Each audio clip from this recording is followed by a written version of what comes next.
ویسے تو ہر ماں رکھتی ہے بچوں کا خیال، لیکن آئی ڈونٹ نو کہ سسرال والے سیٹسفائی نہیں ہوتے اس سے، ہے نا. لیکن اگر سسرال والوں نے یہ کہہ دیا، جو کہ میری مدر ان لا کہتی تھی میرے لیے، یہ ایک سراہنا میرے لیے تھا کہ یہ بچوں کا بہت ڈسپلن اس کے میں نے بڑا دیکھا ہے کہ بچوں کو ٹائم پر سلانا، ٹائم پہ کھلانا پلانا.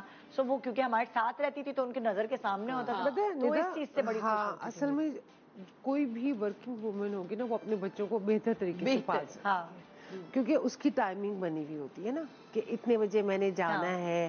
ان کے کھانے کا بھی خیال رکھنا، ان کی ہر ایک چیز کا خیال رکھنا، پھر ان کے ساتھ فون پہ بھی رابطے میں رہنا کہ تم نے اپنا یہ پڑھ لیا، قاری صاحب آ گئے، یہ ہو گیا، اب لیٹ جاؤ، یہ کر لو.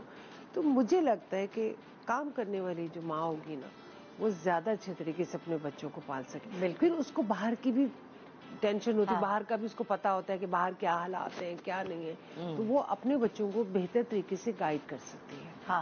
گھر میں رہنے والے کو اتنی گائیڈ، اگر گھر میں رہنے والی عورت ڈسپلن ہے نا تو وہ بھی بہت اچھے طریقے سے پال سکتی ہے. کیونکہ یہ فطرتاً ہوتا ہے. کچھ لوگ لیزی ہوتے ہیں اور کچھ لوگ ایکٹیو ہوتے ہیں. سو میں تھوڑی اوور ایکٹیو ہوں، سو اس لیے میں تھوڑی اوور ایکٹیو ہوں اور میں تھوڑی جھکی بھی ہوں. نہیں پیا دودھ، پینا پڑے گا یا بھی ختم کرنا ہوگا. ماشاءاللہ الحمدللہ میرے بچوں کے قد اچھے ہیں تینوں کے نا. اس کی ریزن یہ ہے کہ میں جھکی رہی ہوں کہ اچھا اتنے گلاس دودھ پینے، اتنے یہ کرنا، اتنے یہ کرنا.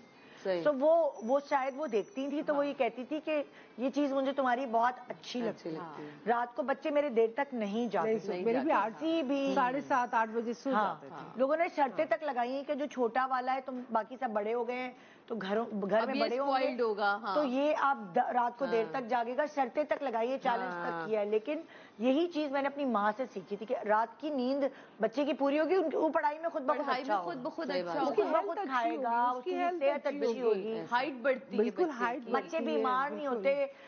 جب آپ کا موسم چینج ہوتا ہے وہ امیون سسٹم ویک ہی اسی لیے ہوتا ہے کہ بچے رات کو جاگ رہے ہیں. ہمارے پر بھی آتا ہے نا کہ ایک اکلوتی میرب، پھر اوپر سے میں شوبز انڈسٹری، پھر تو بڑی وہ تھا کہ اب کیا ہوگا. لیکن اب جب میرب کو لوگ دیکھتے ہیں، ایون تم بھی جب تعریف کرتے ہو، مجھے اتنا اچھا لگتا ہے کہ میرب کی تربیت میرب میں دکھنی، بچوں میں بچوں کی تربیت دکھنی چاہیے. وہ جب دکھتی ہے اور جب سسرال والے بھی تعریف کرتے ہیں، باہر والے بھی تعریف کرتے ہیں، تو اتنے ماں کا نا میں کہتی ہوں خون بڑھ جاتا ہے. میں اتنا پھر اسے گلے میں کہتی ہوں میرب دیکھیں مجھے آپ سے کچھ نہیں چاہیے. یہ جو لوگ مجھے آ کے بولتے ہیں نا، آپ یقین مانے مجھے میں زندہ ہو جاتی ہوں. اچھا آپ نے تو بتایا نہیں نا، آپ تو بتائیں ذرا، تو آپ کی کہانی ہے نا. میری کہانی میں نے اپنے بچوں کو اپنی ماں سے سیکھا ہے، کیونکہ میری ماں نے ہماری تربیت مجھے لگتا ہے کہ بہت اچھی کی تھی. ٹائم پہ کھلانا، ٹائم پہ سلانا، اور پھر کوئی غلط اس پہ ہم ایسے آنکھیں پھاڑ کے ہمیں دیکھتی تھی تو ہماری جان نکل جاتی تھی. ایک ڈر اور خوف تھا نا کہ اماں نے اگر دیکھ لیا کہ ہم نے کچھ. اماں کی بڑی ایک رسپانسبل جاب ہے، ان کو فرینڈلی بھی رہنا ہے، ان کو ڈر بھی رکھنا ہے. بالکل. تو وہ کیسے اپنا رنگ بدلتی ہے کس کس وقت، یہ سیکھنا بڑا امپورٹنٹ ہے. مجھے لگتا ہے کہ ماں کو اپنی اولاد کا زیادہ پتا ہوتا ہے، چاہے وہ لڑکا ہو چاہے لڑکی ہو. مجھے بعض دفعہ بعض لوگوں پہ بڑی حیرت ہوتی ہے کہ نہیں اتنا بڑا انسیڈنس ہو گیا، آپ کو پتہ ہی نہیں چلا اپنی اولاد کے بارے میں. ہائے کیسے نہیں پتا چلا.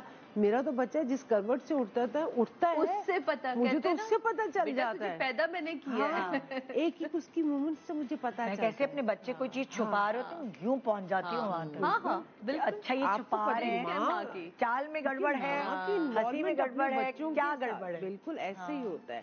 اب جیسے میرے دونوں ماشاءاللہ امریکہ میں ہیں، لیکن میں صبح شام ان کو کال کر رہی ہوتی ہوں. بعض دفعہ وہ چڑ بھی جاتے ہیں، لیکن میں کہتی ہوں کہ نہیں، مجھے ان کی خبر رکھنا بہت ضروری ہے، چیک رکھنا ضروری ہے. اچھا تم گھر آ گئے ہو، کیا کھا رہے ہو، کیا کر رہے ہو، کیا بنایا. ماں روز فون کر کے یہی پوچھتی ہے. بڑے بھی ہو گئے لیکن ایک روٹین ہے نا، ان کو بھی پتا ہے مجھے بھی پتا ہے. لیکن ماں اپنی اولاد کو میرے خیال میں بہتر طریقے سے جج کر سکتے ہیں، اور آپ کے بڑوں نے جو آپ کو چیزیں سکھائی بھی ہوتی وہی ہم اپنے بچوں پہ بھی اپلائی کریں. میری مدر لا یا میرے سسرال شاید یہ سمجھتے تھے کہ ہم لوگ شو بزنس، ہمارا تو مطلب بیڈ لک ہے نا کہ ہم شو بزنس ہیں. ہم تو نل لوگ ہیں، نہ کھانا بنا سکتے ہیں، نہ ہم